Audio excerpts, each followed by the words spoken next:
Los seres humanos siempre estamos atravesados por la falta, recuerden, estamos atravesados por la pérdida. No siempre todo lo podemos tener, ¿sí? Y este aprendizaje es lo que nos va a llevar de alguna manera a ser un poco más autónomos, a ser un poco más independientes, a ser un poco más... a ser un poco más libres, entender que no tenemos que aferrarnos, entender que de alguna manera tenemos que fluir un poco como con las situaciones.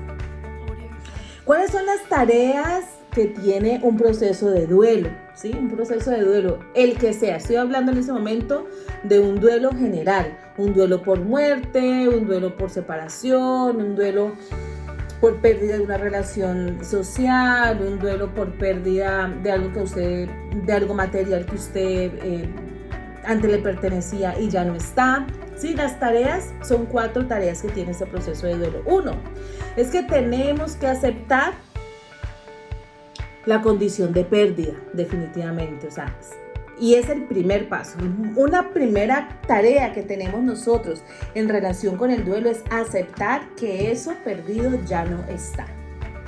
De hecho, es el primer paso y es el paso más demorado de tener, ¿sí? ¿Por qué? Porque la primera etapa es la etapa de negación, ¿sí? Cuando usted termina su relación de pareja, cuando usted se le pierde algo importante, le pierde su computador, se le pierde su celular, cuando usted tiene una pérdida física y alguien fallece. La primera sensación que usted siente es de extrañeza porque usted cree que fue un sueño, usted cree que eso no pasó, usted cree que en cualquier momento va a llegar, usted cree que es mentira. Sí, esta es una, digamos, larga etapa de negación, pero realmente una de las tareas importantes de ese proceso de duelo es que esta persona acepte, salga de esa etapa de negación y que el primer paso para aceptar un proceso de duelo es que acepte la pérdida, acepte que esa persona ya no hace parte, ya no está, que ese celular usted ya lo perdió, que usted perdió toda la información que estaba en el computador, que usted, esa relación de amistad ya no va a volver, ¿sí? Segundo, inmediatamente yo acepto que esa pérdida está y que esa pérdida es real, viene lo segundo y es experimentar el dolor de la pérdida, ¿sí? De hecho, ¿cómo hacemos nosotros para experimentar un dolor si ni siquiera lo hemos aceptado, ¿sí? ¿Cómo hago yo para pasar por mi experiencia una sensación si mentalmente o conscientemente no estoy asumiendo, ¿cierto? ¿Qué es lo que está pasando? ¿Cómo hago yo para experimentar, por ejemplo, el dolor de algo si yo todavía estoy pensando que eso nunca pasó y que eso nunca existió? Primer paso, aceptar, reconocer. Segundo paso, una vez yo lo reconozco, ya me permito sentir el dolor de esa pérdida, ¿sí?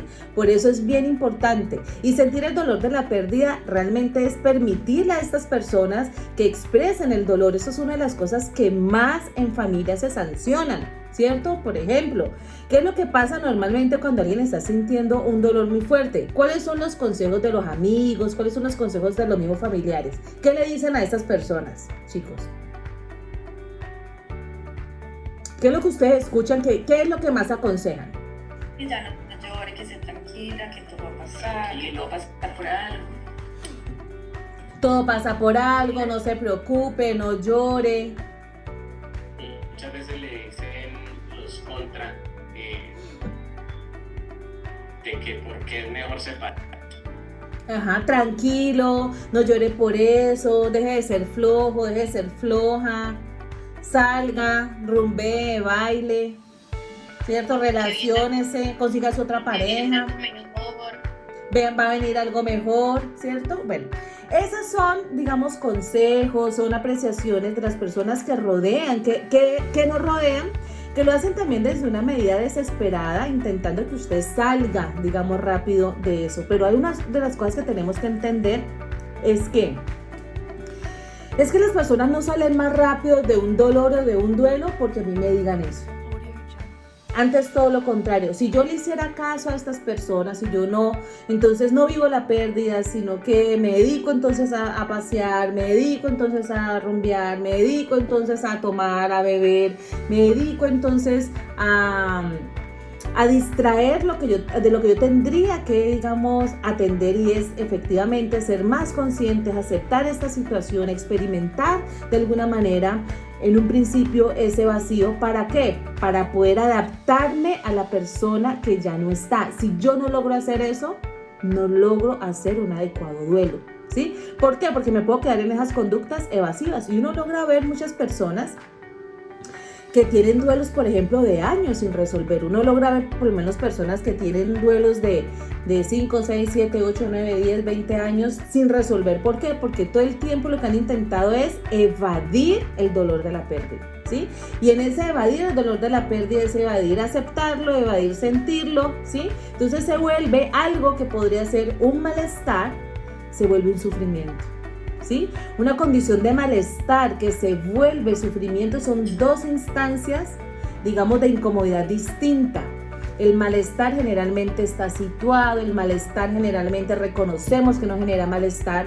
Cuando un malestar se vuelve sufrimiento, en el sufrimiento lo que nosotros logramos identificar es que es una sensación, sí, de mucha incomodidad, pero que no sabemos realmente por qué es, ¿sí? Mientras que en el malestar sí sabemos por qué es, en el sufrimiento no. Esa sensación, ese desasosiego, eso que muchas personas sienten, que se levantan y sienten incomodidad, sienten que algo está pasando, que no se sienten incómodas, pero que ni siquiera saben por qué, ¿cierto? Entonces, en esas situaciones, lo que uno logra ver es que se vuelve casi que ese dolor se vuelve un sufrimiento, ¿cierto? Y en su condición de sufrimiento se vuelve una emoción en la que es muy duradera y generalmente se sostiene, es mucho más larga en el tiempo.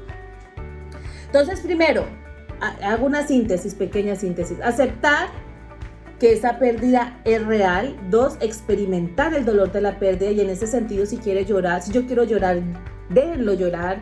Si yo quiero estar acostada, pues deje que esté acostado, ¿sí? Solamente que las otras personas, los familiares, supervísenlo. ¿Qué es supervisar? Acompáñelo.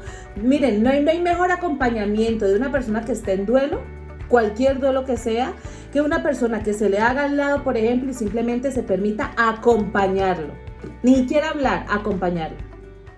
Y esa persona que habla, hay personas que, por ejemplo, dicen, no, pues yo estoy en mi casa y yo hablo, por ejemplo, de este dolor. ¿Y qué dicen las personas? Supérelo. ¿Todavía hablando de eso? No, pues, ¿cierto? Cambia entonces ya el cuento, ya hablemos de otra cosa. No, si una persona siente que necesita hablar 10,000 veces del mismo tema, del mismo dolor, es porque todavía necesita agotarlo en la palabra. ¿Qué tiene que hacer la persona que acompañe ese duelo? Simplemente escuchar, ¿sí? ¿Por qué? Porque es todo lo que la persona tiene que hacer, espérate, Dianita, ¿para poder qué? Para poder entender, aceptar, ¿sí? Y adaptarse, construir una nueva realidad a partir de esa persona que hoy ya no hace parte de la vida, ¿sí? Y en ese sentido, cuando yo me adapto, cuando yo entiendo conscientemente que ya no está, y cuando yo entiendo conscientemente que ya no está porque he experimentado ese dolor, las personas llegan a un momento en que empiezan a adaptarse ya al contexto sin esa persona, ¿cierto? Sin tener la presencia de esa persona. Y es allí donde la persona intenta ya tiene, digamos, tiene ciertas iniciativas, ¿cierto? Por empezar a construir para ellos, ¿sí?